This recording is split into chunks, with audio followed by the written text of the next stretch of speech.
ආයිබෝවන් සහෘද හිතවතුනි රසික රසිකාවේනි මහත්වරු නෝනාවරුනි අපි අද මේ සජීවී විදියට මේ විදියට ඔබත් එක්ක එකතු වෙන්නේ ඔබ දන්නවා නිමිත්ත මොකක්ද කියලා මනෝරත්න පෙරදැක්ම ඒ කියන්නේ ජයලත් මනෝරත්නයන් අපාත්‍රින් වියෝවන්නේ ජනවාරි මාසේ 12 වෙනිදා ඒ වගේම එතුමන් උපත ලබන්නේ ජනවාරි මාසේ ජූනි මාසේ 12 වෙනිදා. ඒතර මේ කාරණා දෙකම නිමිති කරගෙන ආචාර්ය ජයලත් මනෝරත්නයන් අපාතරින් වියෝ වුණාට පස්සේ භානුක මනෝරත්න එතුමාගේ පුතණුවන් ඒ වගේම දියණියන් සහ නාට්‍ය කණ්ඩායමට සම්බන්ධ වෙච්ච පිරිස් කිහිප දෙනෙක් එකතු වෙලා මනෝරත්න භාරය නමින් සංවිධානගත වෙලා එතුමන්ගේ නිර්මාණ එතුමන්ගේ සාහිත්‍ය කෘති එතුමන්ගේ නාට්‍ය නිර්මාණ මේ සියල්ල සංරක්ෂණය කරන්න ඉදිරියට පවත්වාගෙන යන්න. ඒ වගේම එතුමාගේ දර්ශනය ඉදිරියට පවත්වාගෙන යන්න සමාජගත කරන්නට සැලසුම් සහගත වැඩපිළිවෙලක් ඉදිරිපත් කළ දියත් කරගෙන යනවා. මනෝරත්න භාරය යටතේ කරන එක් වැඩසටහනක් තමයි මේ 12 වෙනිදා සෑම මාසයකම පැවැත්වෙන මේ මනෝරත්න පෙරදැක්ම කියන වැඩසටහන. මනෝරත්න පෙරදැක්මෙන් ඇත්තටම බලාපොරොත්තු වන්නේ මම හිතන්නේ ජයලත් මනෝරත්නයන් අභාව ප්‍රාප්ත වුණේ ජනවාරි 12 පෙබරවාරි 12 වෙනිදා සහ මාර්තු 12 වෙනිදා යන මාස දෙකක කාලයක් මාස දෙකක පමණක් මම හිතන්නේ අපිට කරන්නට පුළුවන් වුණා සජීවී ලෙස මහ ජනතාව ගැවසෙන තැනකට ගිහිල්ලා අර සුපුරුදු සම්මන්ත්‍රණ දේශන හෝ මෙවැනි කටයුතු සිද්ධ නොවන පරිසරයකට ගිහිල්ලා ජනතාව සමග එකතු වෙලා මේ විශේෂයෙන්ම අපෙන් ඈත් වෙලා යන මේ රසාස්වාදය පිළිබඳ එතකොට නාට්‍ය කලාව පිළිබඳව සාහිත්‍ය පිළිබඳව සංගීතය පිළිබඳව නොයෙකුත් සෞන්දර්යාත්මක විෂයන් සම්බන්ධ විශේෂයෙන් රසවින්දනය මූලික කරගෙන වැඩසටහන් මාලාවක් පවත්වගෙන යන්නට පුළුවන් වුණා. ඒ වැඩසටහන් වල එක වැඩසටහනක් හැටියට තමයි අද දිනේ මේ වෙන්නේ. අද මේ පැවැත්වෙන 10 වෙනි වැඩසටහන. ඒ 10 වෙනි වැඩසටහන යටතේ අද විශේෂයෙන් මම මූලික වෙලා ඉන්නවා වීදි නාට්‍ය කලාවේ ඵලදායීතාව ගැන කතා කරන්න. ඒ වගේම පැයක දේශනයකින් පස්සේ මගේ කතා බහෙන් පස්සේ W ජයසිරි මහත්මයා එකතු වෙනවා රංගපෑම යනු භාව විරේචනයේකි කියන මාතෘකාව යටතේ ඔබ හා එකතු වෙන්නට. පැය දෙකක කාලයක් මම හිතන්නේ ඔබට අපිත් එක්ක එකතු වෙලා ඉන්නට පුළුවන්. මම කැමතියි මේ මගේ කතාව ආරම්භ කරන්නට පෙර ජයලත් මනෝරත්නයන් සහ ඔබ අපි සියලු දෙනා දන්න එතුමන්ගේ අපේ සම්බන්ධතාවය මොන වගේද කියලා පොඩ්ඩක් කියන්න සහ එතුමාගේ මේ දැක්ම මනෝරත්න පෙරදැක්ම කියන එක සමාජගත කරන්නට මේ වෙහෙසෙන්නේ මේ භානුක ප්‍රමුඛ මේ මනෝරත්න භාරය ඇයි එතුමාට තිබුණ පුළුල් සමාජ දැක්මක්. එතුමාගේ මම කැමති මේ නාට්‍යයකින් කොටසක් උපුටා දක්වන්න. එතුමාගේ පළවෙනි නාට්‍ය රචනය මහගිරිදඹ. ඒ නාට්‍ය ආරම්භ වන්නේත් අවසාන වන්නේත් මේ දෙබස් ඛණ්ඩ කීපයෙන් මම කැමති ඒක උපුටා දක්වන්න. අවසානයේදී මේ සියල්ල නිෂ්ඵලයි. හැම කෙනෙක්ම හැම දෙයක්ම කළේ මෙතනට එනකම් විතරයි. තේරුම් ගන්නෙත් ඒ බව මෙතනට ආවට පස්සේ ජීවත් වෙලා ඉන්න අය. හරියටම නාට්‍යයක වගේ. එහෙම නොවුනා නම් අපිට තිබුණ වෙනස් කරන්න මුලදීම සතුටු වෙන්න පුළුවන් විදියට හැම දෙයක්ම හැමදාටම හැමෝටම විශ්වයේ ආරම්භයේ සිටම මන්දස්මිත මූණු වලින් පුරවලා තියන්ට මුළු ලෝකෙම කවුද ඒකට අකමැති? කවුද? සතුට ගලන මූණු, කනට මිහිරි වචන, හැම මොහොතකම හැම තැනකම උදේ 7ට 8ට ඉරේලිය වගේ පැහැදිලි ප්‍රබෝධමත් ජීවිත. ওই ටික තමයි නාට්‍ය ආරම්භයේදී කියවෙන්නේ. අවසාන දෙකට ඒකට එකතු කරන අවසානයේදී නාට්‍යයේ ඇත්තටම අපි ජීවත් වෙලා ඉන්න සුළු කාල සීමාව මුළු ලෝකයාම සතුටින් එකවර hina වෙන මොහොතක් වෙනුවෙන් වැය කළා නම් පරිත්‍යාග කළා නම් හැමෝම ඒත් මේ වගේම අවසන් වෙනවා තමයි ඇත්ත. ඒ වුණත් පොඩි වෙනසක් තියේවි. ඒ අවසානයේ පොඩි වෙනසක් නැද්ද? දැන් සියල්ලම අවසానයි. ඉතින් අවසානයේදී මේ සියල්ලම නිෂ්ඵලයි. මේ අවසානයේදී සියල්ලම නිෂ්ඵල වෙන ලෝකයේ ඇතුලේ තාම ඵලදායී ලෙස ජීවත් වෙන්න අනාගත පරම්පරාවෙන් ඵලදායී ලෙස යමක් කරන්නට ජයලත් මනෝරත්නයන් නිරන්තර උත්සාහ ගත්තා. ඔහුගේ මුළු ජීවිතේම ඔහුගේ මුළු නිර්මාණ ව්‍යාපාරයම කැප වුණේ ඒ සඳහා ඒ වෙනුවෙන්. ඉතින් එතුමන්ගේ පෙරදැක්ම ඉදිරියට පවත්වාගෙන යෑම එතුමන්ට ආදරය කරපු එතුමන්ට ගරු කරපු එතුමා සමග නිර්මාණය කරන්නට හවුලුණු අපි සෑමගේම වගකීමක් වෙන නිසා තමයි මම හිතන්නේ මේ විදිහට මේ වැඩසටහනක් අපි කරගෙන යන්නේ. ඒකට ඉතාම හොඳ ප්‍රතිචාර තියෙනවා, සාර්ථකත්වයටපත් වෙලා තියෙනවා. අපිට අවාසනාවකට මේ සජීවීව විවිධ පළාත්වල ගිහිල්ලා ජනතාව සමග අභිමුඛව ඉඳගෙන මිනිස්සු එක්ක සම්බන්ධ වෙමින් සාකච්ඡා මට්ටමින් මේ දේවල් කරන්න තිබුණා නම් වඩාත් හොඳයි. වඩාත් ප්‍රාසංගිකව. නමුත් එහෙම කරන්නට වාසනාවක් අපිට නැතුණා මේ තියෙන තත්ත්වයක් එක්ක.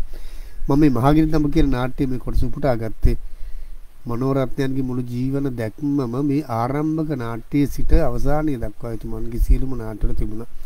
ඒ හැරේ තමයි මොකද්ද ඇත්තටම අපි ජීවත් වෙලා ඉන්න සුළු කාල සීමාව මුළු ලෝකයාම සතුටින් එකවර hina වෙන මොහොතක් වෙනුවෙන් වැය කළා නම් පරිත්‍යාග කළා නම් හැමෝම සම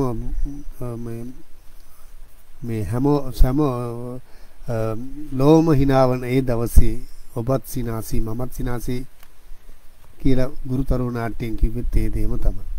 ඉතින් මම මේ මනෝරත්නයන්ගේ දැක්ම පිළිබඳව කෙටි හැඳින්වීමක් කරේ. එතුමන්ගේ මේ වැඩසටහනේ තියෙන හරය නැත්නම් ඒකේ තියෙන පරමාර්ථය ගැන ඔබට පැහැදිලි කිරීමක් කරන්නට. මනෝරත්න මහත්මයා ගැන මමත් සමග සම්බන්ධය ගැන පොඩ්ඩක් මම කැමතියි කතා කරන්න. මනෝරත්න මහත්මයා මම ඉස්සෙල්ලාම දකින්නේ 1975 අවුරුද්දේ ජෝන්ද සිල්වා රංගහල. අපි අවසාන කාලෙදී දැකපු ජෝන්ද සිල්වා රංගහල නෙමෙයි. දෙපැත්තින් කණු ගිහිලා වහලක් ගහපු එලිමහන් වගේ රංගපීඨයක රතු හැට්ටකාරී නාට්‍ය රංගපාපු රජුරවල් රංගපාපු මනෝරත්න මහත්මයා තමයි මම ඉස්සෙල්ලාම දැක්කේ සජීවීව. ඊට පසු කාලීනව මනමේ නාට්‍ය රාජගුරු ලෙස 1976 අවුරුද්දේ කරපු ඊළඟට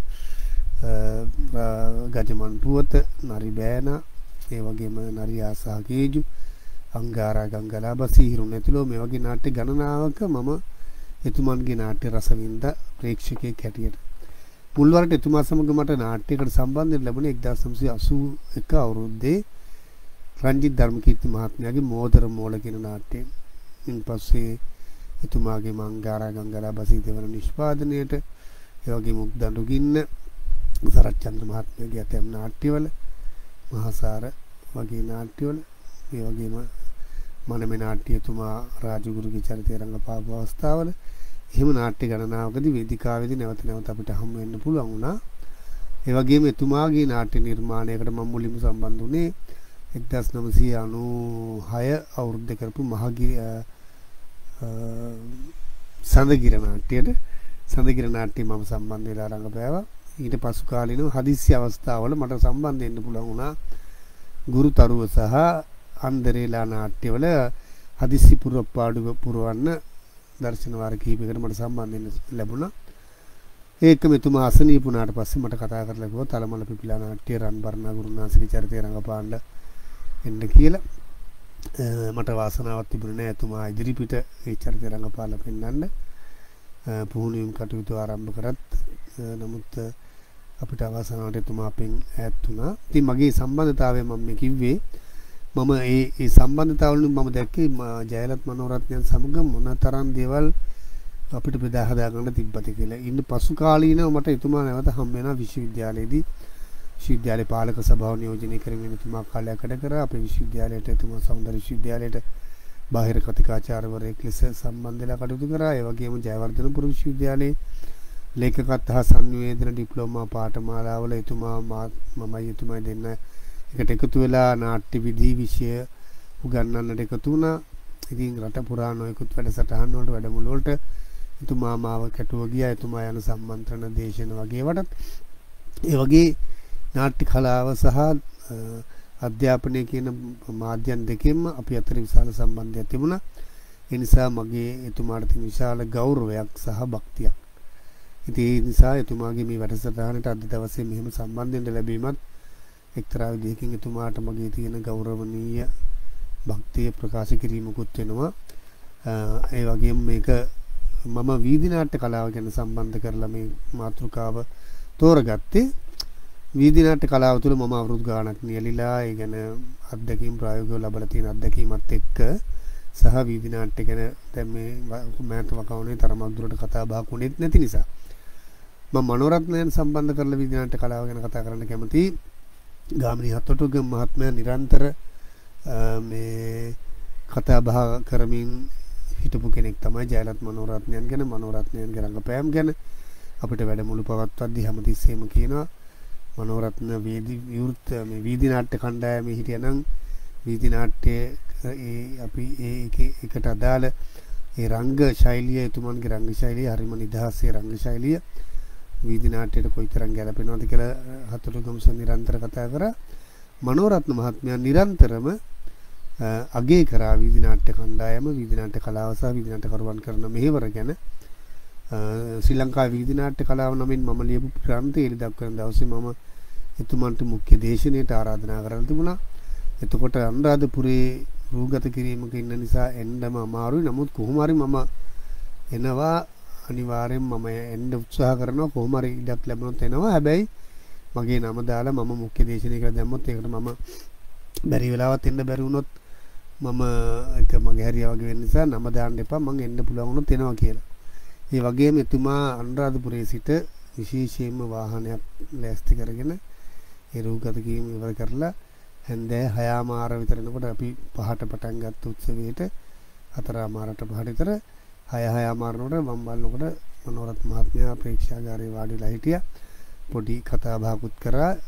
එදා තගේ කරා එතුමා එතනදිත් කිව්වා මම හරියට කනගාටු වෙනවා මං හැම නාට්‍යවලම රඟපාලා තියෙන මට කවදා හරි මට වීදි නාට්‍යවලත් රඟපාන්න උවමනාව තියෙනවා. කවදා හරි අවස්ථාව ලැබෙනවා නම් මම හරි කැමතියි. කවදා හරි මම ඒකත් කරනවා කියලා එතුමා ප්‍රකාශ කළා. මේකත් මම ඒ වෙලාවේ කියන්නේ මේ වීදි නාට්‍ය කලාව හා එතුමාගේ තිබිච්ච සහ සම්බන්ධතාවය සහ එතුමා කොයිතරම් වීදි නාට්‍ය කලාව අගය කරාද කියලා කියන්න.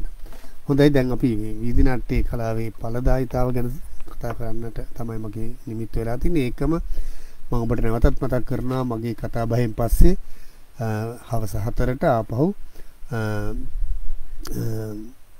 රංගවේදී ගීත රචක W ජයසිරි කලාකරුවාණන් ඔබත් සමග එකතු වෙනවා.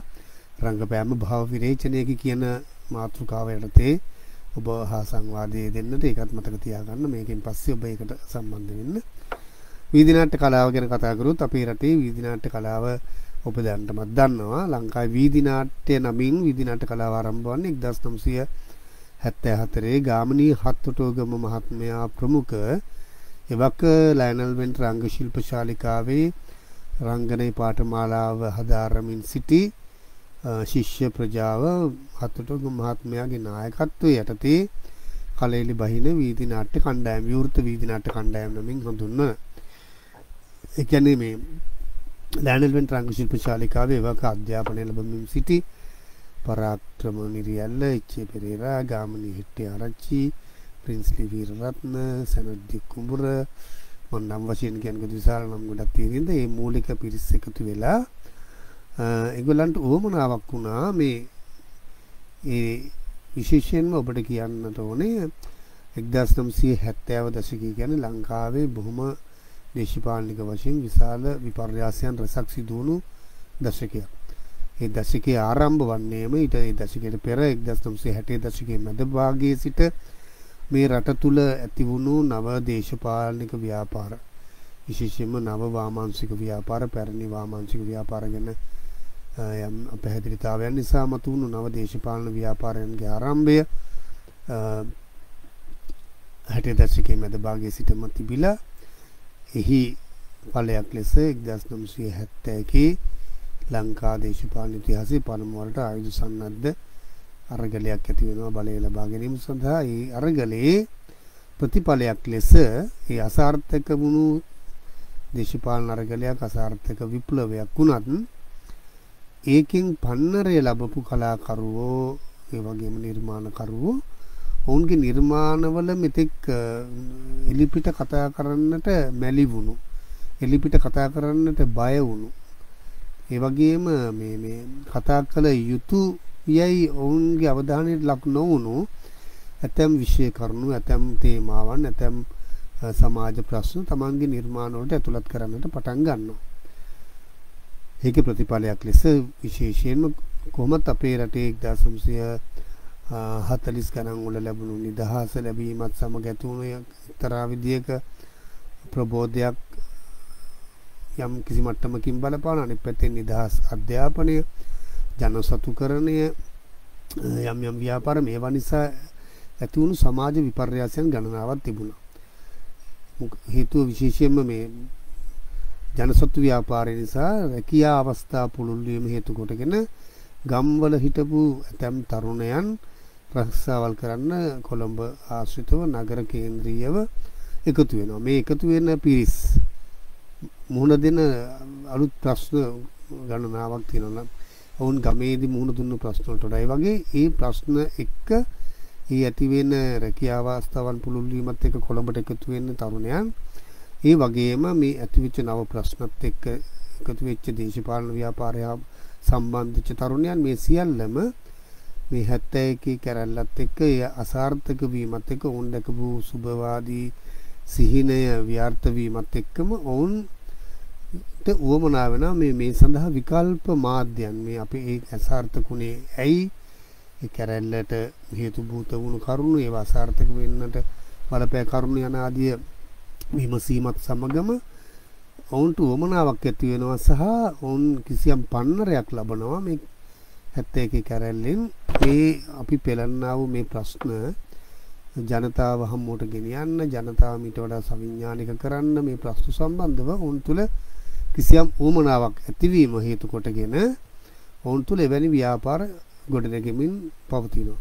විශේෂයෙන්ම කලාව නිකන් කලාව සඳහායි සෞන්දර්යයට පමණක් සීමා වුණු කලාව වඩා ජනතාවාදී ලෙස යොදවන්නට නාට්‍ය නිර්මාණකරුවන් උත්සාහ කරනවා මේ දශකයේ ආරම්භයේ සිට.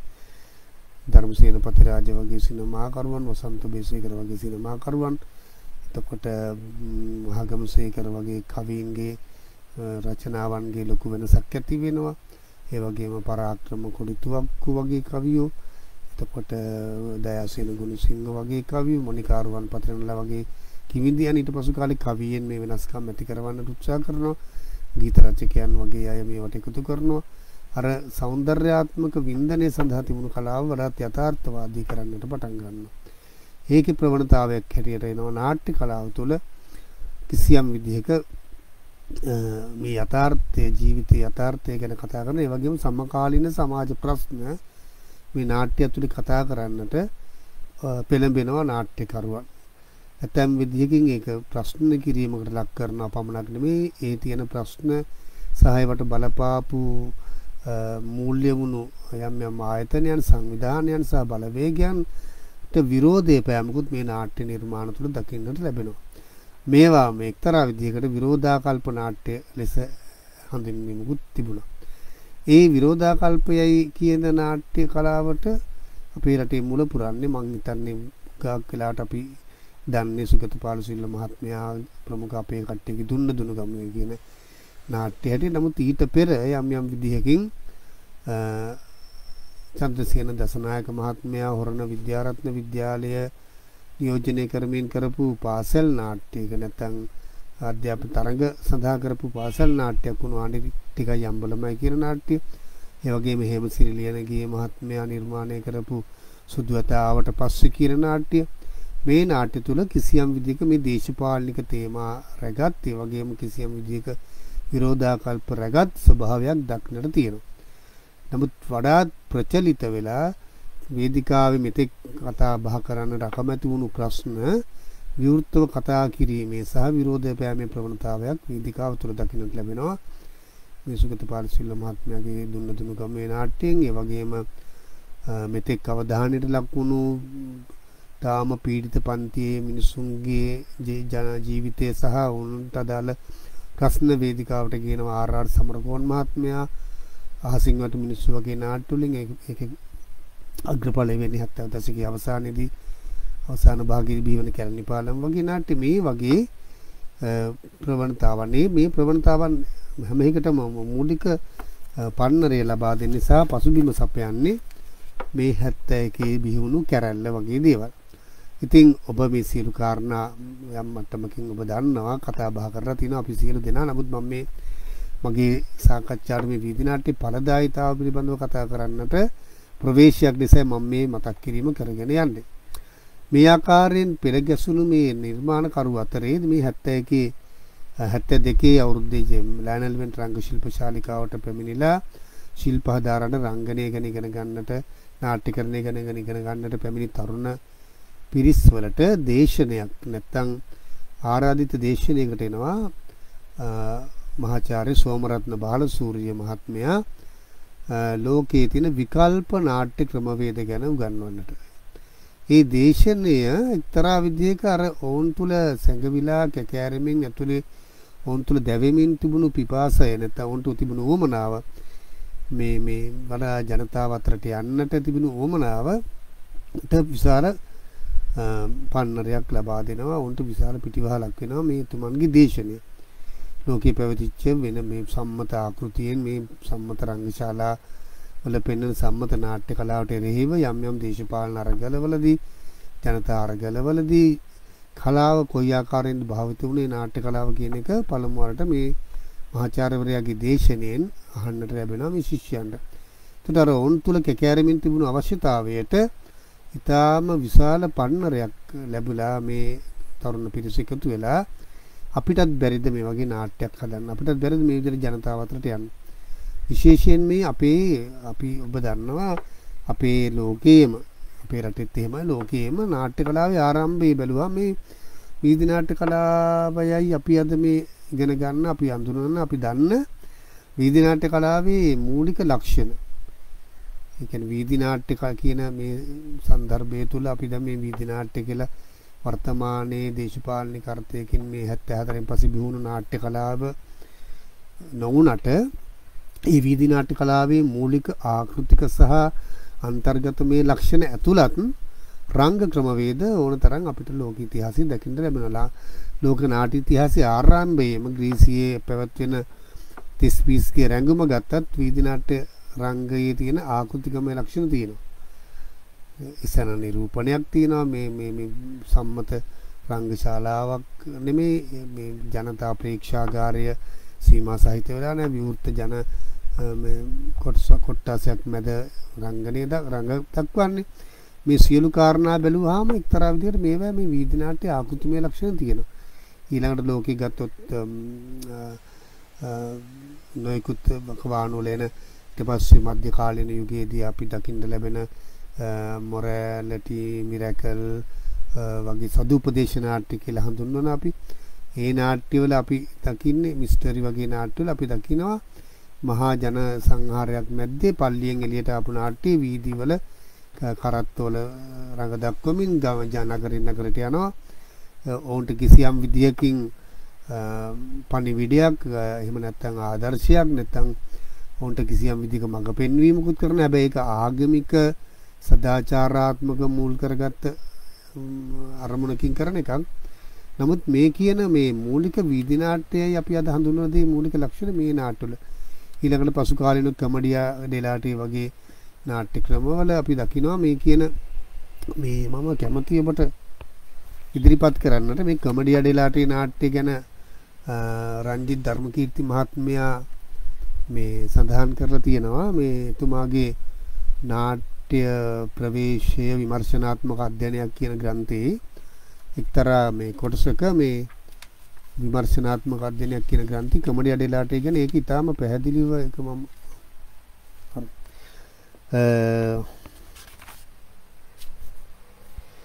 මේක කියවන්නම් මේක මම ඇතුළත් කරලා තියෙනවා මේ මගේ වීදි නාට්‍ය කලාව පොතටත් මෙම නාට්‍ය සම්ප්‍රදා නිෂ්පාදනයේට මෙම නාට්‍ය නිෂ්පාදනය ගැන ධනවතුන්ගේ ආධාර හෝ ඒවා ප්‍රදර්ශනය උදෙසා විශේෂ ගොඩනැගිලි හෝ මෙම නාට්‍ය නිෂ්පාදනයට ධනවතුන්ගේ ආධාර හෝ ප්‍රදර්ශනය සඳහා විශේෂ ගොඩනැගිලි හෝ අවශ්‍ය නොවිය. එම නාට්‍ය වේදිකාගත කිරීමට අවශ්‍ය වූයේ මාරකැට්ටුවක්, රජයේ නිවාඩු දිනයක් හා නරඹන පිරිසක් පමණි. එම නාට්‍ය නැරඹූ පිරිස ඉන් තෘප්තියටපත් කොට කැටවලට කාසි කීපයක් දැමීමට ඔවුන් පොළඹවා ගැනීමට හැකි වී නම් නාට්‍ය සාර්ථක විය. මෙම නාට්‍යකරුවන්ට වේදිකා පසුතල හෝ සම්මත වේදිකාවක් අවශ්‍ය නොවිය. රැස් වූ ජනතාවට නාට්‍ය පෙනෙන තරමට මණ්ඩපයක් තිබුණා නම් එය ඔවුන්ට ප්‍රමාණවත් විය. ඒ හැරෙන්න නැදුම් මාරු කිරීමට හා වේදිකා මෙවලම් තබා ගැනීමට කූඩාරමක් පමණක් ඔවුන්ට අවශ්‍ය විය. කඩපොළ වලින් අහුලාගත් දෛනික ජීවිතයේ සුලභ සිදුවීම් නාට්‍යයේ පෙළ සකසා ගැනීමට ප්‍රමාණවත් විය. මුඛරි නළුවෝ කාලීන සිදුවීම් එකතු කරගමින් ප්‍රේක්ෂක සිත් ඇද බද ගත්ත. මේ නාට්‍ය ගැන මේ සමේ රංජිත් ධර්මකීර්ති මහත්තයාගේ නාට්‍ය ප්‍රවේශය විමර්ශනාත්මක අධ්‍යයනයක් කියන ග්‍රන්ථයේ මේ උපුටනේ මම ගත්තේ. උපුටා ගත්තේ මේ ඒකේ වීදි නාට්‍ය කලාවේ මූලික ලක්ෂණ ඔක්කොම තියෙනවා. අපි කලින් සකස් කරගත්ත ප්‍රේක්ෂාගාරයක්, කලින් සැලසුම් සහගතව සකස් කරගත්ත රංගයක්, එම් කිසි විදියකින් සැලසුම් සහගතව රංගයක් තිබුණත් ඒක අවස්ථාවේ හැටියට වෙනස් කිරීම, ඒ වගේම මේ අංග රචනා, රංග වස්ත්‍රයන් ආදී ආනුෂංගික අංශ බහුලව භාවිතා නොවීම, ඒව සරල වශයෙන් යොදා ගැනීම, මේ කියන රංග ලක්ෂණ ගණනාවක් මේ නාට්‍ය කලාව තුළ දකින්නට ලැබෙනවා. ඒ වගේ අර මං කිව්ව ත්‍රිසිය සිට ඒ වගේම සංස්කෘත නාට්‍ය ගත්තොත් ඒවා අපරදිග කලාපය වගේම පෙරදිග කලාපයෙන් ගත්තොත් වර්තමානයේ නාට්‍ය ශාස්ත්‍රීය නාට්‍ය වර්ග 10ක් හඳුන්වලා දෙනවා. නාට්‍ය ඒවා රූපක, දශ රූපක, ඒවා නැරඹීමට කිසියම් නැරඹීමේ ශක්තිතාවකින් යුක්ත නිසා, එහෙම නැත්නම් මේවා කිසියම් කෙනෙකුට දැකීමට හැකියාව තියෙන නිසා මේ රූපක නමින් හඳුන්වන්නේ. දශ රූපක නමින් නාටක, ප්‍රකරණ, ව්‍යායෝග, සමෝකාර, මෘග, ඩීම, එතකොට ප්‍රහසන, භාන, වීති කියලා නාට්‍ය. ඒතකොට වීති කියන නාට්‍ය වර්ගයක් එකේ තියෙනවා.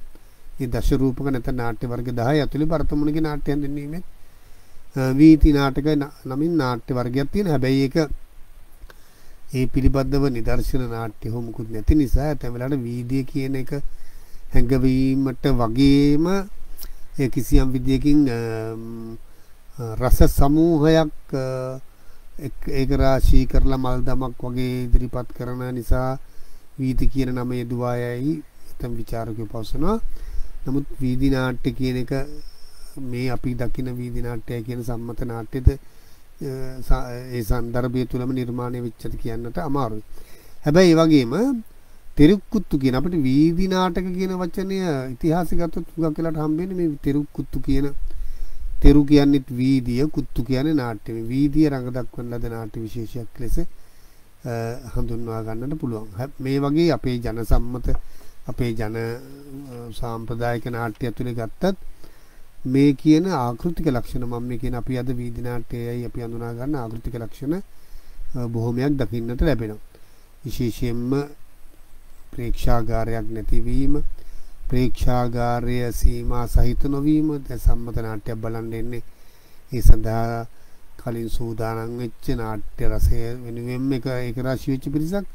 මේ වීදි නාට්‍යයේ එහෙම ප්‍රේක්ෂාගාරයක් නැහැ. මේ සාමාන්‍ය ලෙස ඉන්න ප්‍රේක්ෂාගාරය අපි සාමාන්‍ය ලෙස ඉන්න මිනිස්සු අපි ශනිකව අපේ ප්‍රේක්ෂකයන් බවට පරිවර්තනය කර ගැනීමේ ප්‍රවණතාවක් තියෙන නාට්‍ය කලාවක් වීදි නාට්‍ය කලාව කියන්නේ.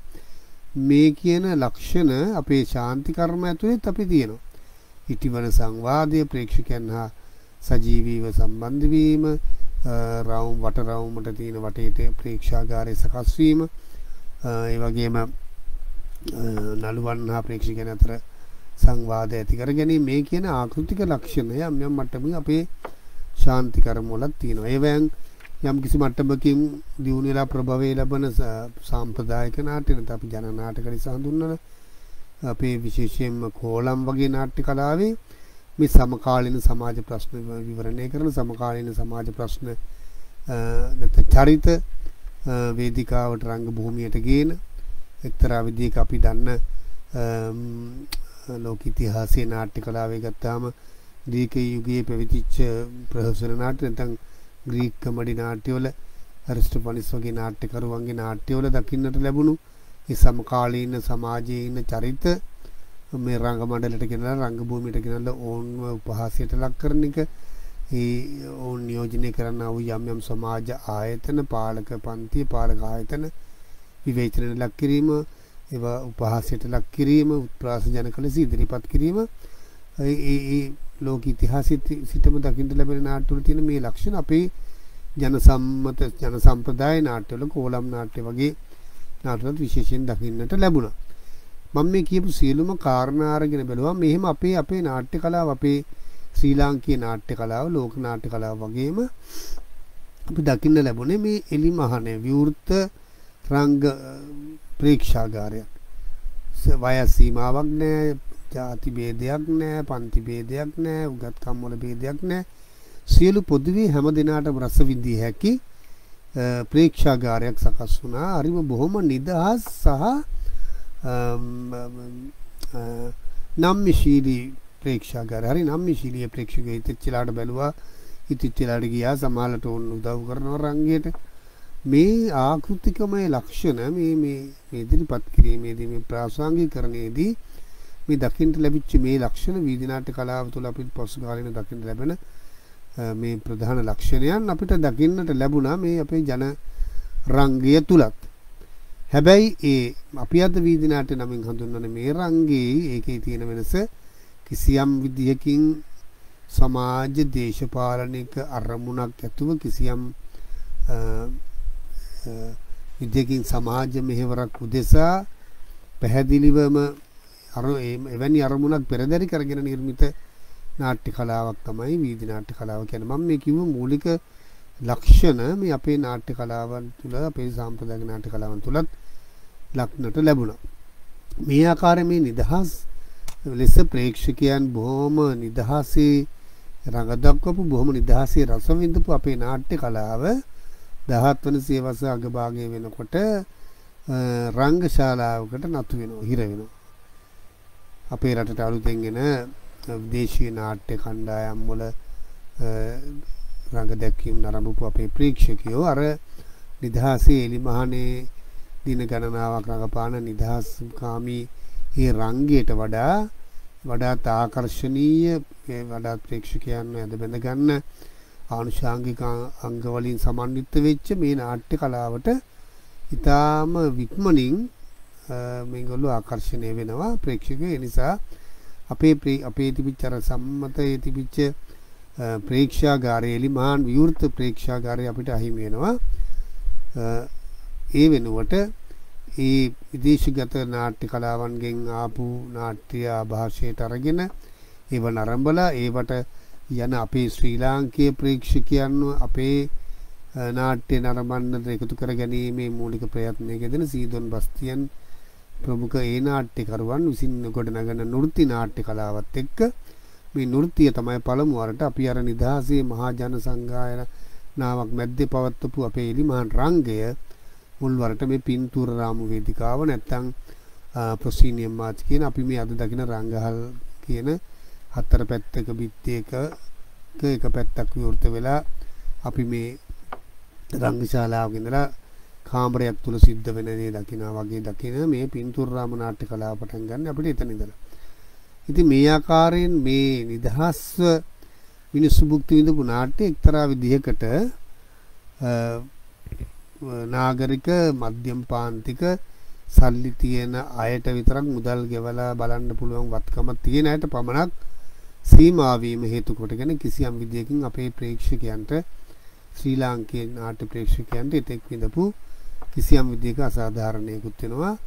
අර නාට්‍ය කලාවත් එක්තරා පන්තියකට සීමා වීමක් මේ තුලින් දකින්නට ලැබුණා. මේ தત્ත්වය තමයි දිගින් දිගටම වර්ධනය වෙමින් අපි දකින්නේ 19 සියවසෙත් මැද භාගයේ වෙනකොට මුල් භාගයේ වෙනකොට මැද භාගයේ වෙනකොට අපි දකින්නේ 60 70 දශක දක්වාම වර්ධනය වෙන්නේ මේ පින්තූර රාමු වේදිකාව මත රංග දැක්වෙන මේ නාට්‍ය කලාව පිළිබඳව එක්තරා විදිහකට මතවාදීමය වශයෙන් ගැටුම් ඇති වෙලා තිබුණා. විශේෂයෙන් ගාමිණී හත්තටෝකම් මහත්මයාට මූලික වශයෙන් උවමනාවක් තිබුණා මේ ප්‍රේක්ෂකයන් මේ මධ්‍යම පාන්තික නාගරික වරප්‍රසාදලත් පන්තියට පමණක් සීමා වෙලා තියෙන මේ නාට්‍ය කලාව වඩාත් ජනතාවාදී ලෙස ජනතාවට එකතු කරන්නට පුළුවන් වන්නේ කොහොමද කියන එතුමා ඒ පිළිබඳව යම් යම් පරීක්ෂණ යම් යම් නිර්මාණ යම් යම් රඟ දැක්වීම් කරලා තිබුණා. ඒ වෙනකොට එතුමන් කැලණිය විශ්වවිද්‍යාලයේ බාහිර කතිකාචාර්යවරයෙක් ලෙස සේවය කරමින් සිටින අවධියේදී යම් යම් නාට්‍ය ගීත වැඩි එතුමා ප්‍රසංගයක් කරලා තියෙනවා සංගීත සොච්චමක් රංග කැබලි හා සංගීත සොච්චමක් කියලා. ඒකට යම් යම් ගීත යම් යම් බ්‍රිෂ් වගේ නිර්මාණකරුවන්ගේ කවි ඇසුරෙන් කරපු නිර්මාණ මෙහෙම යම් යම් නිර්මාණ කළා. මේ සඳහා කිසියම් උත්සාහයක නිරත වෙමින් කිසියම් පරිශ්‍රණාත්මක උත්සාහයක නියැලෙමින් ඉන්න කාලේ තමයි මේ ලයනල් වෙන් රංග ශිල්ප ශාලිකාවේ මෙතුමත් සේවය කරනවා. ඒ වගේම මේ වෙන්ට් එකේ ඉගෙන ගත්ත මේ ශිෂ්‍යයන්ටත් ඒ උවමනාව තිබුණා. අර හත්තටුගම මහත්මයාගේ උවමනාවයි මේ ලයනල් වෙන් රංග ශිල්ප ශාලිකාවේ එවකට ඉගෙන ගත්ත ශිෂ්‍යයන්ගේ උවමනාවයි දෙක පෑහීමක් වශයෙන් තමයි මේ අපිට වීදි නාට්‍ය කලාව ආරම්භ වෙන්නේ 1974 පොසොන් මාසේ පොසොන් දවසේ අනුරාධපුර දුම්රිය පදික වේදිකාවේ. මේ ආකාරයෙන් මේ ප්‍රභවය ලබන වීදි නාට්‍ය කලාවක් තමයි අපි ලංකාවේ නූතන වීදි නාට්‍ය කියලා අපි හඳුනා ගන්න නාට්‍ය කලාව ආරම්භ වන්නේ මේ තත්ත්වය මත. ඉතින් මේක අරමුණම ආරම්භයම ඒක ප්‍රභවය තුළම අපි දකිනවා කිසියම් විදිහක සමාජ අවශ්‍යතාවයක් දේශපාලනික අවශ්‍යතාවයක් ඊට වඩා පුළුල් මානවවාදී දැක්මක යුතු ඒ පෙර දැක්මක්. ඒ දැක්ම නිසා තමයි අද දක්වා ඒක අඛණ්ඩව පවත්වාගෙන එන්න පුළුවන් වෙලා තියෙන්නේ. එක්තරා විදිහකට ඒක දියුණු මට්ටමකටපත් වෙන්නේ, ඒක ව්‍යාප්ත වෙන්නේ, විවිධ කණ්ඩායම් රාශියක් බිහිවන්නේ. කිසිම සමාජමය අවශ්‍යතාවයක් ලෙස ගොඩනගෙන්නේ නැති කලාවක් පවතින්න බෑ. එහෙම පවතින්න නම් ඒක අවශ්‍යතාවක් වෙන්න ඕනේ. ඒක ඒ නිර්මාණකරුවන්ට නිර්මාණය කිරීමට තිබුණු කිසියම් වමනාවක් වේද ඒකම ප්‍රේක්ෂකයා තුලත් එවැනි නාට්‍ය කලාවක අවශ්‍යතාවයක් තිබුණු ඒ වුණ පූර්ණයක් වුණු නිසායි ඒ නාට්‍ය කලාවට දශක ගණනාවක් පුරා අඛණ්ඩව පවත්වාගෙන එන්නට පුළුවන් වෙලා තියෙන්නේ. ඉතින් වීදි නාට්‍ය කරුවන්ගේ මූලික අරමුණ උනේ මේ 74 ආරම්භ කරපු ඒක හඳුන්වන්නේ ඇත්තටම වීදි නාට්‍ය කණ්ඩායමක් කියන එකට වඩා විවෘත වීදි නාට්‍ය කණ්ඩායම. ඒ කියන්නේ විවෘතව. කියන්නේ ප්‍රේක්ෂාගාරයට වඩා විවෘත ප්‍රේක්ෂාගාරයක් වීම. ඒ වගේම නාට්‍ය කලාව සම්බන්ධ ඊට වඩා විවෘතව කටයුතු කිරීම. හුදෙක් මේ නගරවල නාට්‍ය හදලා රංග දැක්වීම පමණක් කරනවා කියන කාරණේ නොවන ඊට වඩා පුළුල් පරාසයක වීදී ගිය කටයුතු රාශියක්. ඒ කියන්නේ නාට්‍ය වැඩමුළු පැවැත්වීම ඒ වගේම අවිධිමත් අධ්‍යාපන ක්‍රම කියන්නේ නාට්‍ය කලාව පමණක් උගන්වන ඒවා විතරක් නෙමෙයි රස වින්දනාත්මක විෂයන් වෙනත් භාෂාවන් ඉගෙනීම වෙනත් දෙලදා ජීවත් වීමේදී මනුෂ්‍යයාට උවමනා කරන දේවල් කිසියම් විදිහකට උගන්වන අවිධිමත් අධ්‍යාපන ක්‍රමයක් වශයෙන් මේ වීදි නාට්‍ය කලාව භාවිතා කිරීමේ අරමුණ පෙරදැරිව තමයි මේ වීදි නාට්‍ය කණ්ඩායම ආරම්භ වන්නේ. එහි ආරම්භක වකවානුවේ සිට විශේෂයෙන්ම අර ඒ වෙනකොට තිබිච්ච සමාජ අවශ්‍යතාවය ඒ වෙනකොට අර අපි මුලින් සඳහන් කරපු මේ 71 කැරැල්ල සාර්ථක වීමත් එක්ක ඔවුන් දැකපු ඔවුන්ට ජනතාව අතරට යන්නට තිබුණු මාධ්‍යයක් හොයමින් සිටියට ඒ සඳහා විකල්ප මාධ්‍යයක් වීම ඒ වගේම ඔවුන් තුල අර කැරැල්ලෙන් හටගත් මානසිකත්වය මත මේ විවෘතව සමන්ගේ ප්‍රශ්න සාකච්ඡා කරන්න ඔවුන්ට ලැබුණු පන්නරය ඒ වගේම ජනතාව දැනුවත් කිරීම කිසියම් දේශපාලනික මතවාදයක් සඳහා එහෙම නැත්නම් කවදා හෝ අනාගතයේ පීඩිත ජනතාවගේ සුඛ විහරණය නැත්නම් පීඩිත ජනතාවගේ විමුක්තිය උදෙසා කිසියම් විදියකට ජනතා මෙහෙවරක නියැලෙන්නට පුළුවන් ජනතාවට සැබෑ ලෙස සේවය කරන කිසියම් වූ දේශපාලන ව්‍යාපාරයක් පෙරමුණ ගන්නා වූ කිසියම් ව්‍යාපාරයක් වෙනුවෙන් ජනතාව ඒක රාශී කිරීම වගේ දේශපාලනික අරමුණු රසක් මේ කණ්ඩායමට තිබුණා. ඉතින් අද තත්ත්වයේ වෙනකොට අපිට කිසියම් විදියකින් ගැටලු සහගත තත්ත්වයන් මතුවලා තියෙනවා. එක්තරා විදිහකට දේශපාලනික වශයෙන් වේවා සමාජමය වශයෙන් වේවා මේ වීදි නාට්‍ය වගේ දේවල් වැඩක් තියෙයිද? නැත්නම් වෙලාවට සංවාද ගොඩ නැගෙනවා, කතිකාවත් ගොඩ නැගෙනවා යම් යම් වෙලාවල් වල. මේ තරම් ජන sannivedana මාධ්‍ය දියුණු වෙලා තියෙන යුගයක අද මේ දැන් අපි මේ කතා බහ ඇති කරගන්නේ කොයිතරම් අපිට මේ කොවිඩ් වසංගතයත් එක්ක අපි කොයිතරම් දුරස්ත භාවයක් ඇතිලා තිබුණත් අපිට මේ විදිහට එකවරක් ජනතාව අමතන්න ලංකාවේ පමණක් නෙමෙයි විශ්වීය වශයෙන් මිනිස්සු එකතු කරගන්නට මෙවැනි දියුණු සමාජ මාධ්‍ය නැත්තම් ඒ වගේම තාක්ෂණික ක්‍රමවේද දියුණු වෙලා තියෙන යුගයක වීදි නාට්‍ය වගේ කලාවකින් ඇති වැඩේ මොකක්ද කියලා කෙනෙකුට හිතන්නට පුළුවන්. මම මගේ මේ කතා බහේ මූලික අරමුණ කරගන්න උත්සාහ කරන්නේත් ඒකයි. මා සමග ඔබත් එකඟ වීද කියන්නට දන්නේ ඔබ මේ අදහස අරගෙන ඔබත් යම් විදියට ඔබටත් විකල්ප අදහස් ඇති. මම කියන්නේ මම දැකපු අත්දැකීම මගේ අත්දැකීම මම වීදි නාට්‍යයට සම්බන්ධ වුණේ 1980 අවුරුද්දේ. ඒ සම්බන්ධ වෙලා අවුරුදු 20ක් 25ක් විතර මම ඒ කණ්ඩායමත් එක්ක වැඩ කරා. ඊට පස්සේ විවිධ විදියට ඒ කණ්ඩායමෙන් ඉවත් විවෘත වීදි නාට්‍ය කණ්ඩායමේ ඒකෙන් ඉවත් වුණා. මම මගේ වීදි නාට්‍ය කණ්ඩායමක් හදාගෙන කටයුතු කරා. මම අදටත් ඒ කටයුතු වල යම් මට්ටමකින් නියැලෙනවා. ඒ සියලුම දේවල් වලින් මගේ අත්දැකීම නම් වීදි නාට්‍ය කලාව කියන්නේ මේ වගේ අපේ වගේ රටකට අත්‍යවශ්‍ය කලාවක් කියලා. මොකද අපි කොච්චර දියුණුවේ කිව්වත් දැන් අපිට තේරෙනවා අපි මේ වගේ මේ තාක්ෂණික ක්‍රමවේද ඔස්සේ මෙවැනි සංවාද සාකච්ඡා පවත්වනවා. ඒ වගේම පාසල් සහ විශ්වවිද්‍යාල පද්ධතියේ අධ්‍යාපන කටයුතු ඉගෙනීම් කටයුතු සිද්ධ වෙනවා. නමුත් ඒ කරන්න ගියාම අපි තවමත් කොයිතරම් තාක්ෂණික වශයෙන් අපි මේ දියුණුව කියලා හිතන සමාජයේ ඇතුළේ කොයිතරම් ජනතාවක් ඉන්නවද මේ කියන පහසුකම් නැතුව. තවමත් තියෙනවා ලංකාවේ ඇතැම් ගම්මාන සතියකට දවසයි වතුර බෙදන්නේ. සමහරවල් තියෙනවා බස් එකක් යන්නේ උදේට එකයි හවසට එකයි සමහර ගම්පලක් තියෙනවා බස් එකක් තාම නැහැ. බස් යන්න පුළුවන් පාරක් නැති. සමහර පාසල් තියෙනවා තාම මේ පන්ති කාමර තිබෙනවා කුඩ ඉහළගෙන ඉගෙන ගන්න අය. ජීවිතේට ගුරුවරයෙක් යන්නේ නැති පාසල් සමහර ගුරුවරු ගියත් මේ රැඳිලා ඉන්නේ නැති මේ පාසල් දුෂ්කර පළාත් වල ඒ වගේ විශාල ගැටලු තියෙන තාමත් අපේ රටේ බහුතර ජනතාවක් ඉන්නවා. ඉතින් මම දන්නේ අපි 80 දශකයේ දැන් මේ කියනට අවුරුදු 40ක් 50කට පස්සේ. නමුත් අපි 80 දශකයේත් මගේ අත්දැකීම අපි සමහර වෙලාවට ජීවිතේට බස් එකක් යන්නේ නැති ජීවිතේට වාහනයක් යන්නේ නැති.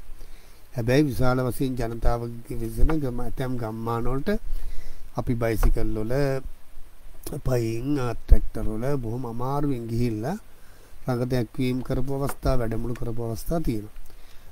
ඉතින් මම හිතන්නේ මගේ අත්දැකීම නම් මේ වීදි නාට්‍ය කලාවෙන් වෙච්ච ලොකු සේවයක් තමයි අපි දේශපාලනික සමාජ දැනුවත් කිරීම කියන මේ විශාල ලොකු කාරණා නිකන් පැත්තකට තියලා අතිශය සරලම තැනින් අල්ලගත්තත් ජීවිතේට රඟ දැක්වීමක් නාට්‍යයක් බලලා නැති මිනිස්සුන්ට ගිහිල්ලා ඔවුන්ගේ දෙපා මුලට ගිහිල්ලා ඔවුන්ට නාට්‍යයක් පෙන්නලා ඒ නාට්‍ය රස විඳලා ඔවුන්ගේ මුවින් හිනාවක් පිටවීමම කියන එක මම කියන අතිශය සරල තැනින් ගත්තත් ඒ සේවයම විශාල වටිනා සේවයක්. අපි එක්තරා අවස්ථාවක පොළොන්නරුව හිඟුරක් ගොඩ කියන ගමේ වෙසක් දවසක මම පොඩි අත්දැකීමක් ඔබට කියන්නම්.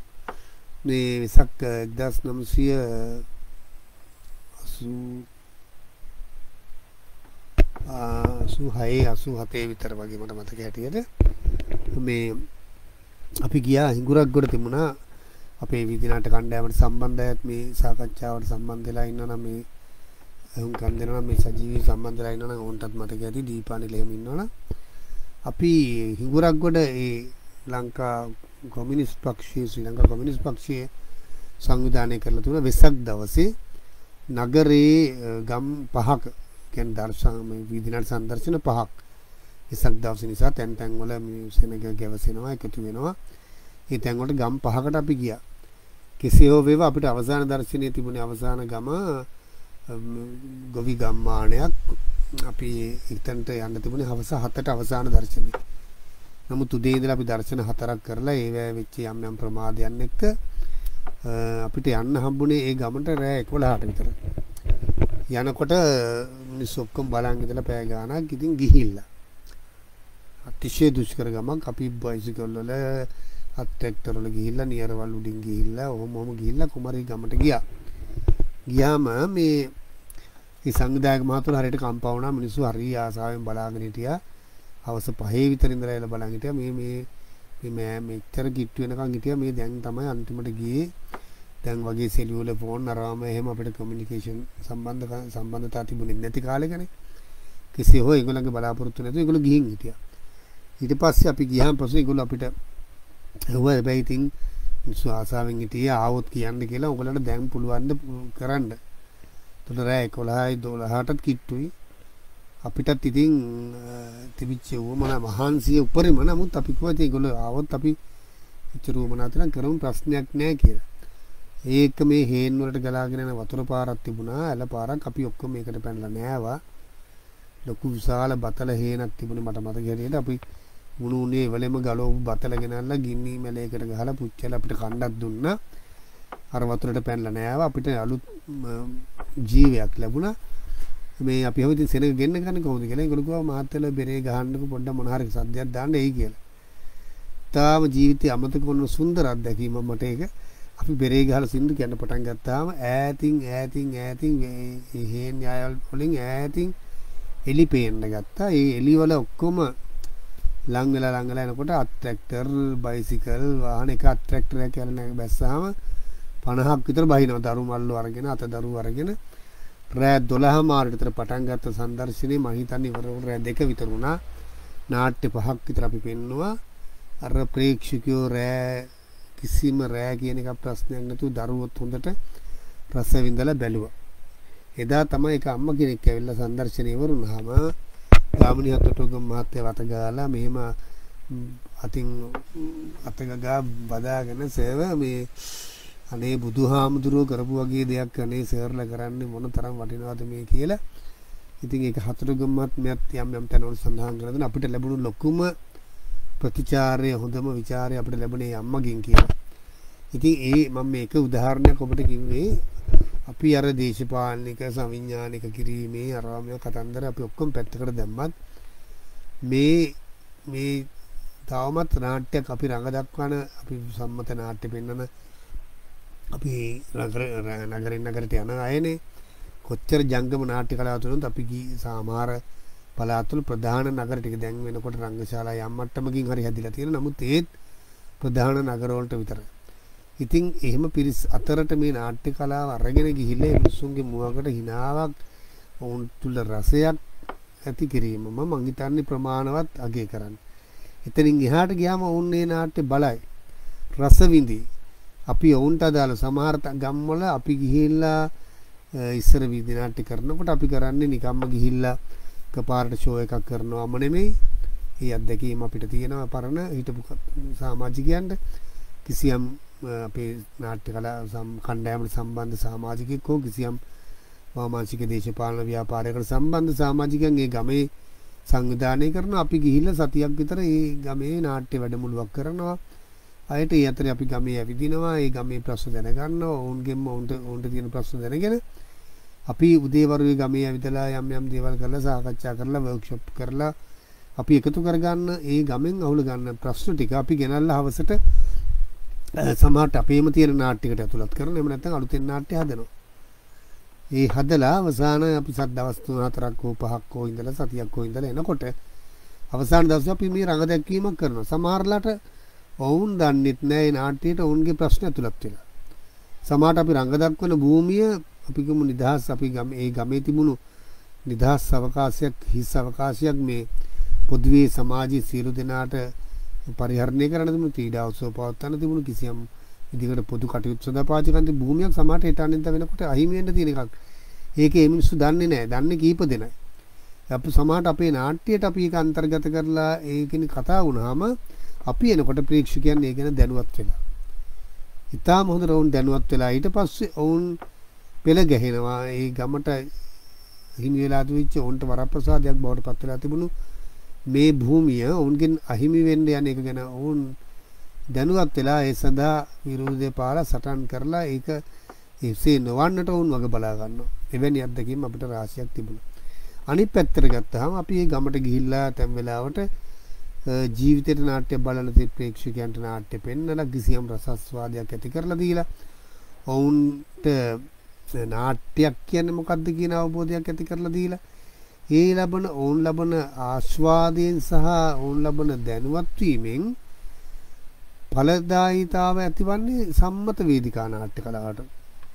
මොකද ඔවුන්ට අපි නාට්‍ය කරලා අපි වැඩමුළුව කරලා හෝ වීදි නාට්‍ය පෙන්නලා අපි එනවා ආවම ඔවුන් තුල අපි කරපු වැඩසටහනෙන් හෝ අපි කරපු වැඩමුළුවෙන් හෝ නාට්‍ය සංදර්ශනයෙන් ඔවුන් තුල දල්වාලනු ලැබූ හෝ ඔවුන් තුල අවදි කරනු ලැබූ නාට්‍ය රසිකත්වය අපි අරන් ඉන්න එක ඔවුන් තුල තියෙනවා. ඉතින් ඒගොල්ලෝ ඒකත් එක්ක වැඩ කරනවා. ඔවුන්ට උවමනා වෙනවා නාට්‍ය බලන්න. නාට්‍ය කියලා જાතියක් තියෙනවා. මේ ගැන උනන්දුවක් ඇති වෙනවා. මේ රසවින්දනයක් ඇති වෙලා තියෙනවා. ඔවුන්ට උවමනා වෙනවා නාට්‍ය බලන්න. ඒ නිසා ඔවුන් වෙන්දට නැති උනන්දුවක් ඇති වෙලා ගමේ ඉන්න තරුණයෝ ගමේ ඉන්න වැඩිහිටියෝ මොකක් හරි අවශ්‍යතාවකින් නගරයට ආවම නගරේ පෝස්ටරයක් දැක්කම අහවල් දවසේ මේ නගර ශාලාවේ මේ නාට්‍ය පෙන්වනවා නැත්නම් මේ පාසල් රංග ශාලාවේ මෙන්න මේ දවසේ මෙහෙම නාට්‍යයක් තියෙනවා කියලා අර අපි විසින් නැති කරපු උත්තේජනය මත ඕන් නාට්‍ය බලන්න පෙළඹෙනවා.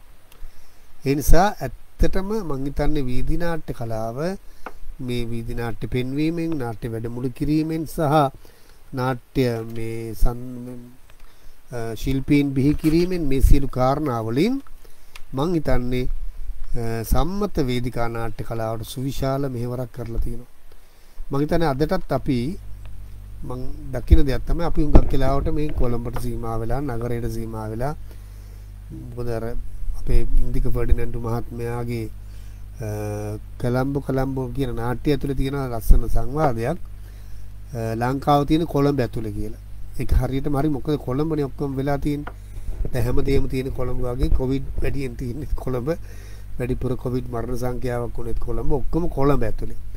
අපි මේ නාට්‍ය කිරුවාව කරන්නේ කොළඹ ඇතුලේ. රාජ්‍ය නාට්‍යවල පවත්වන්නේත් කොළඹ, සම්මන්ත්‍රණ පවත්වන්නේත් කොළඹ, රංගශාලා වැඩිපුර තියෙන්නේත් කොළඹ. ඔක්කොම කොළඹට කේන්ද්‍රගත වෙලා. ඉතින් මේ කොළඹට මේ කේන්ද්‍රගත නගරයට කේන්ද්‍රගත වෙලා තියෙන මේ නාට්‍ය කලාව ඇතුලේ අර විවිධ ගම්වලට මේක අරන් යනවා නම් අපි මේ කොළඹට කේන්ද්‍රගත වෙලා අපි ඔක්කොම මේක කොළඹ කර ඉන්නවා. ඒ කොළඹට කේන්ද්‍රගත වෙච්ච නාට්‍ය කලාව නැවත ගමට අරන් යන්නේ වීදි නාට්‍යකරු. ඇත්තටම ගමේ නාට්‍ය කලාව ආරම්භ වන්නේ ගැමියෝ අතරනේ. අපි සාම්ප්‍රදායික නාට්‍ය කෝලම් සොකරි නාටකම් වගේ ඒවා අපි ගම්වල රඟ දැක්වුණු නාට්‍ය. විවිධ ආගමික උත්සවවල නොයෙකුත් අවස්ථාවල රඟ දැක්වුණු නාට්‍ය. එක්තරා විදිහකට සරච්චන්ද්‍ර මහත්මයා මේ ප්‍රකාශයකුත් තියෙනවා. සරච්චන්ද්‍ර මහත්මයා ගමේ තිබුණු නාට්‍ය අධ්‍යයනය කරලා ඒ ගැමි නාටක නූතන ප්‍රේක්ෂකයන්ට හරියන විදිහට නවීකරණයට ලක් කරලා නූතන ප්‍රේක්ෂාගාරයට සරිලන විදිහට නිර්මාණය කරලා පෙන්වන්නට පටන් ගත්තා. එතුමා ගමේ තිබුණු නාට්‍ය කොළඹ ලයනල් වෙන්ට් එකට ගෙනාවා. කොළඹ ලයනල් වෙන්ට් හරිය කොළඹ 7 ලයනල් වෙන්ට් එකේ තමයි මනමේ රඟ දක්වන්නේ. එතකොට මේ ගමේ තිබුණු නාට්‍ය එතුමා සුපෝකභෝගී නාට්‍ය කලාව බවටපත් කරලා ගමට ගෙනාවා. ලයනල් වෙන්ට් එකෙන්ම ආරම්භ කරපු රංග ශිල්ප ශාලිකාව කියන නාට්‍ය පාසලේ ඉගෙන ගත්ත සිසුන් හත්තටගම කියන ගුරුවරයාත් එක්ක එකතු වෙලා ලයනල් වෙන්ට් එකෙන්ම ආපහු ගමට නාට්‍ය අරගෙන යනවා. ඉතින් ඒක දෛවෝපගතව ඒක සරච්චන්ද්‍ර මහත්මයා කියනවා ගමේ තිබුණු නාට්‍ය මම කොළඹට ගෙනාවා.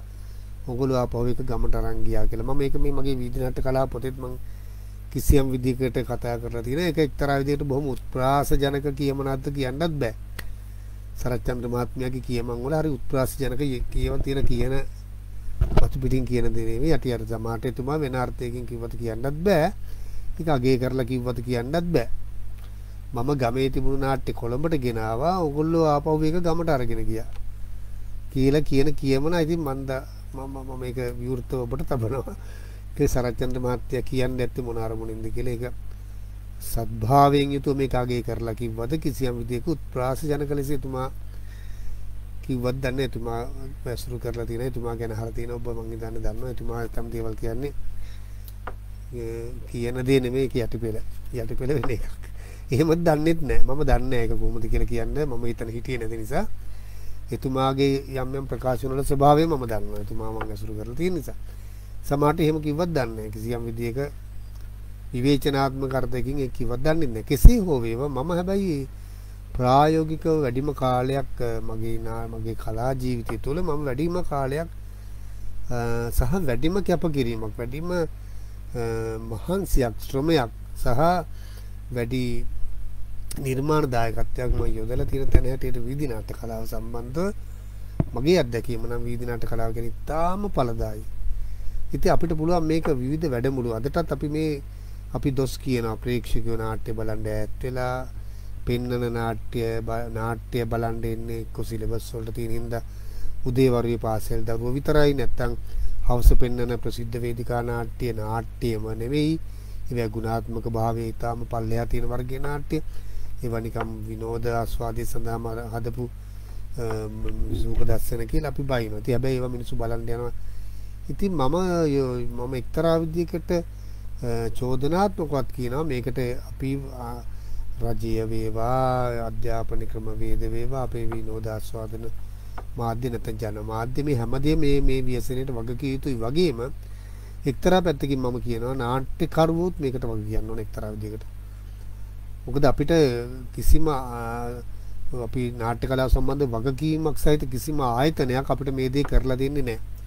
අපිට මේ නැති වෙච්ච ප්‍රේක්ෂාගාරය අපිට ඒගොල්ලෝ හදලා දෙන්න උවමනා කරන්නේ නැහැ. ඒවා කිසියම් විදිහක වැඩසටහන් ඒ වෙනුවෙන් නිර්මාණය වුවත් සංවිධානය වුවත් ඒවා ඒ හරි පළදායි ලෙස මං හිතන්නේ ඒක sannivedana වෙනවා කියලා මිනිසුන්ට. ඒ නිසා මං හිතනවා නාට්‍යකරුවටට අපිත් වගකීමක් සහ අපිට සිද්ධ වෙලක් තියෙනවා. ඒක අපිට කරන්න වෙන අපිට බලකිරීමක් අපි මත පැටවුණු වගකීමක් බවට පත් වෙලා තියෙනවා. මේ නැතුණු ප්‍රේක්ෂාගාරය නැවත සකස් කර ගැනීම. ඒ නිසා මම මේ යෝජනාවක් කරන්න කැමතියි අවසාන වශයෙන් මට තව විනාඩි කිහිපයක් තියෙන්නේ. මම කියන්න කැමතියි මේ වීදි නාට්‍ය කලාව වගේ ඵලදායී රංග කලාවක් නැවත පණ ගන්නවලා මේකට තව යාවත් කාලීන කරලා මේක තව පුනර්ජීවනය කරලා මේ අර හැමදාම කරපු විදිහටම නැතුව තව අපිට ඒකට අපි තාක්ෂණය යොදා ගන්න පුළුවන්. අපිට නොයෙකුත් නිර්මාණශීලී දේවල් පාවිච්චි කරන්න පුළුවන්. මේක නැවත පුනර්ජීවනයක් කරලා කිසියම් විදියකින් පරාක්‍රම නිරියල්ල මහතා ප්‍රමුඛ ජනකරලිය කිසියම් උත්සාහයක යෙදුණා ඊට වඩා දියුණු මට්ටමකින් ඒක සමාජයට යන්න නගර ගම් වලට යන්න මම කියන්නේ ඊටත් එහා ගිය සහ ඒ වගේ තව සංවිධානගත වෙලා අපි අඩු ගානේ මම යෝජනා කරනවා මේ අපේ මේ සියලුම නාට්‍යකරුවන්ට ඔබ නිර්මාණ කරන්නේ දෙන මේ නගරයට වෙලා අපි මේ කරන සම්මත නාට්‍ය කලාව කරන අතරේ මම යෝජනා කරන්නේ මාසෙකට එක දවසක් වෙන් කරන්න. අපි අවංකවම හිතලා බලමු අපේ පපුවට තට්ටු කරලා අපි කවුරුවත් එහෙම කරනවා. මාසෙකට එක දවසක් ගමකට තෝරාගත්ත ගිහිල්ලා වැඩමුළුවක් කරලා රසවින්දන වැඩසටහනක් කරලා ඔබගේ නිර්මාණයක කොටසක් අඩුම ගානේ නාට්‍ය ගීතයක් නාට්‍යක රංග කොටසක් ප්‍රේක්ෂකයන් එක්ක හුවමාරු කරගෙන උන් තුල රසවින්දනයක් ඇති කරවලා අපේ කලාව ගැන උන් දැනුවත් කරලා නාට්‍ය බලන්න උන් තුල කිසියම් හැඟීමක් ආකර්ෂණයක් උන් තුල උනන්දුවක් උත්තේජනයක් ඇති කරවන්නට බැරිද අපිට? ඉතින් මං කියන්නේ ඒකයි වීදි නාට්‍ය කලාව ඉතාම ඵලදායී සහ අපේ වගේ රටකට අත්‍යවශ්‍ය කලාවක්. මේ වගේ යුගයකට අපිට එකකින් වැඩ ගන්න පුළුවන්. අපේ මේ පහුගිය කාලේ රටේ ඇති වෙච්ච නොයෙකුත් දේශපාලනික සමාජ තත්ත්වයන් මේ මිනිස්සුන්ගේ හැසිරීම, මිනිස්සු ගත්ත තීරණ, මිනිස්සු ක්‍රියා කරපු හැටි මේ සේරම දැක්කහම මට හිතෙන්නේ අපි තවත් මිනිස්සුන් අපි ඈත් වෙලා අපි හදාගත්ත රාමු ඇතුලේ අපි නිර්මාණකරණය කරගෙන යනවා. අපි කොච්චර කිව්වත් අපි මිනිස්සුන්ට නිර්මාණය කරන්න කියලා ඒව නැහැ. අපි සම්මත වේදිකා නාට්‍යවල රටේම තියෙන ප්‍රශ්න කතා කරලා මොනතරම් ඒවට විසඳුම් ඉදිරිපත් කරත් ඒක බොහොම සුළු පිරිසක් අතරේ හොමාරු වෙන තවත් එක නාට්‍ය විශේෂයක් විතරයි. නාට්‍ය බල ඕන් ගිහිලා ගමට ගිහිලා අර සුපුරුදු රාමුවෙම සුපුරුදු ආකාරයෙන්ම ජීවත් වෙනවා. ඒ නිසා මම ඔබට ඉතාමත්ම ආදරේ යෝජනාවක් කරනවා. අපි හැමෝම එකතු වෙලා තම තමන්ට පුළුවන් මට්ටමින් සතියකට මාසෙකට එක දවසක් එක නාට්‍යකරුවෙක් මාසෙට එක දවසක් එක ගමකට යන්න යෝජනා කරගත්තොත් සැලසුම් කරගත්තොත් අපි සියලු දෙනා එකතු වුණාම අපිට යන්න පුළුවන් ප්‍රමාණය වැඩි. අපිට සම්බන්ධතා තියෙනවා. පාසල් එක්ක යාළුවෝ මිත්‍රයෝ නොයෙකුත් සංවිධාන එහෙම සංවිධානයේ තියෙන සම්බන්ධකම් එක්ක එකතු වෙලා ගමට යන්න ගිහිලා මාසෙකට එක දවසක් වෙන් කරන් අපේ කලාව පෝෂණය කරන්න. කොළඹට වෙලා අපි නිර්මාණ කර මේ ලෝකෙම තියෙන ප්‍රශ්න සාකච්ඡා කර ඒවට ලෝකෙම තියෙන විසඳුම් ඉදිරිපත් කර මිනිස්සුන්ට දොස් කිය රජයන්ට දොස් කිය දේශපාලඥයන්ට දොස් කිය අපි මේ කරන වැඩෙන් කිසිම වැඩක් වෙන්නේ නැහැ. ඒ නිසා මම නැවතත් ඔබට ආදරෙන් යෝජනා කරන්නේ මාසෙකට එක දවසක් වෙන් කරගන්න ඔබගේ සංවිධානගත වෙන්න ගමකට යන්න මේ වීදි නාට්‍ය වගේ මේ පූර්වාදර්ශයක් දීලා තියෙන නාට්‍ය කලා මම අර ඉතිහාසයේ ආරම්භයේ යම් දේවල් කිව්වේ ඒකයි ඔබට. මේ පූර්වාදර්ශ අපිට තියෙනවා ඒව අරගෙන පුළුවන් හැටියකට ගමට ගිහිල්ලා නාට්‍ය කලාව වෙනුවෙන් අපේ නාට්‍ය කලාවට ප්‍රේක්ෂකයෝ ගෙන ගන්නවන් උත්සාහ කරන්න. ඒ සඳහා වූ එක වැඩපිළිවෙලක් තමයි මේ මනෝරත්න භාරය විසින් මේ කරන මේ මනෝරත්න පෙරදැක්ම. මම හිතන්නේ මනෝරත්න භාරය විසින් ඉදිරියේදී කරන්නට යන මනෝ රම්‍ය කලා භූමි නමින් නාට්‍ය වැඩමුළු කරන්න ඒ සඳහා සැලසුම් සහගතව ඒවට නියමශීල නිර්දේශ සකස් කරමින් හදලා සැලසුම් කරලා තිබ්බත් අවාසනාවට මේ රටේ තත්ත්වات එක පටන් ගන්නට උනේ නැහැ.